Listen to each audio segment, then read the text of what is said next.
கீழவாசலில் முத்துப்பல்லக்கை முன்னிட்டு கீழவாசலில் பொம்மை பூ போடும் நிகழ்ச்சி வெகு விமர்சையாக நடு இரவில் 2-3 மணிக்கு நடைபெறும். ரொம்ப அற்புதமாக இருக்கும். ஆயிரக்கணக்கான மக்கள் இருந்து கண்டுகளிக்கக்கூடிய அற்புதமான ஒரு நிகழ்வு இங்கே நடக்கும். எல்லாம் கிட்டத்தட்ட 50 வருஷத்துக்கு மேலே தொடர்ந்து நடந்துக்கிட்டு இருக்குது. ஆனால் இன்றைக்கி இது ஒரு தனியார்கள் தான் இதை எடுத்து செஞ்சுட்டு இருக்கிறாங்க. ஒவ்வொரு கோவில்களில் சிவபெருமான், விநாயகர், முருகன் வீட்டிருக்கக்கூடிய இந்த திருக்கோயில்களில் தான் இந்த முத்துப்பல்லாக்கை தனியார்கள் எடுத்து செஞ்சுக்கிட்டு இருக்கிறாங்க. இது அறநிலைத்துறை, அதாவது அறநிலையத்துறை எடுத்து இதை செய்யணும். இது ஒரு அரசு விழாவாக தஞ்சாவூரில் இது நடைபெறணும். ஏன்னா இன்றைக்கி திருவையாறில் பார்த்திங்கன்னா ஏலூர் சுத்தும் நிகழ்ச்சி வெகு விமர்சையாக நடைபெற்றுருக்கு.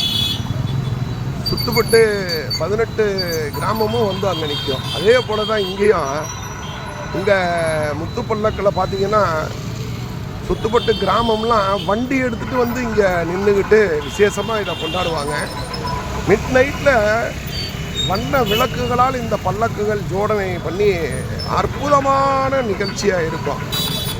பெரிய பெரிய தமிழ் நாதஸ்வர வித்வான்கள்லாம் தரையில் அந்த ஜமக்காலத்தை போட்டு 1 மணி நேரம் மிக சிறப்பாக வாசிப்பாங்க. தஞ்சாவூரில் 4 வீதிகளிலும் இது சிறப்பாக நடைபெறும்.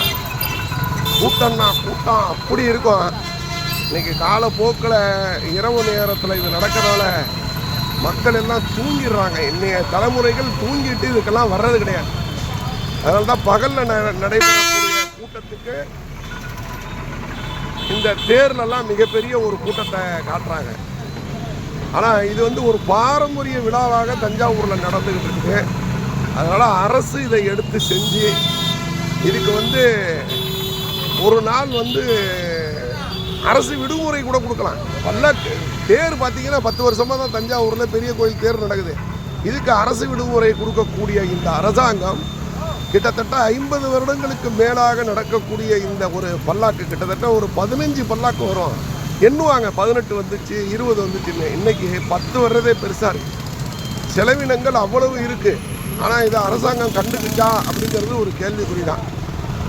இதனால தான் இந்த அறநிலையத்துறை இதை எடுத்துக்கிட்டு ஒவ்வொரு கோயிலையும் நடக்கக்கூடிய இந்த நிகழ்ச்சியை வெகு சிறப்பாக மக்களோடு சேர்ந்து இதை செஞ்சு இந்த விழாவை தஞ்சாவூரில் வெகு சிறப்பாக தொடர்ந்து நடைபெற வைக்கணுங்கிறது மக்களுடைய கோரிக்கையாக இருக்குது. நன்றி, வணக்கம்.